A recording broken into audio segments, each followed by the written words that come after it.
మదనపల్లి నియోజకవర్గంలో Madanapalle press club media మిత్రులందరికీ ఈరోజు ఇక్కడ ఓపెనింగ్ చేయడం మార్పూరి వీధిలో శుభ పరిణామాన్ని ఈ సందర్భంగా మిత్రులందరికీ నా తోపుట్టువులు కాకపోయినా కూడా నా అన్నదమ్ముల్లాగా నన్ను ఈ రోజు వరకు నేను ఏదైతే 2008లో రాజకీయాలకు వచ్చానో ఈ రోజుకి కూడా నాకు తోపుట్టువులాగా అందరూ అన్నదమ్ములు మీడియా మిత్రులందరికీ శుభాకాంక్షలు తెలియజేస్తూ ఏదైతే మేము ఆ రోజు ఎలక్షన్ మునుపు అనుకున్నామో ఇక్కడ ఉన్నటువంటి మదనపల్లి నియోజకవర్గంలో మీడియా మిత్రులకు ఇండ్లు ఇవ్వాలని జాగాలు కూడా కల్పించాలని ఒక దృఢ సంకల్పంతో ఏదైతే మా శ్రీ నారా చంద్రబాబు నాయుడు గారు అదేవిధంగా మా యువ నాయకుడు నారా లోకేష్ గారు అనుకున్నారో అది ఇంకా కార్యరూపం దాల్చలేదు. ఖచ్చితంగా కూడా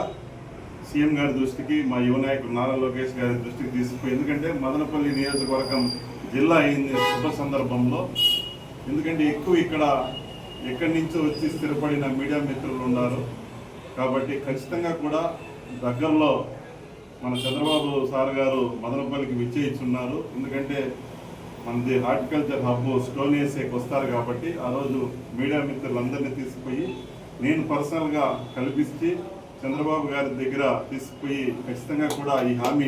నెరవేర్చేంత వరకు నేను ముందుండాలని సందర్భంగా తెలియజేసుకుంటూ ఏదైతే మాట ఇచ్చామో ఆ రోజు మాట ఇచ్చాం, జిల్లా చేస్తామని జిల్లా చేశాం.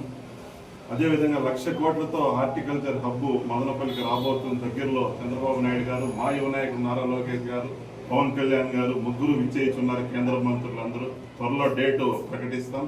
కాబట్టి ఖచ్చితంగా కూడా ఆ రోజు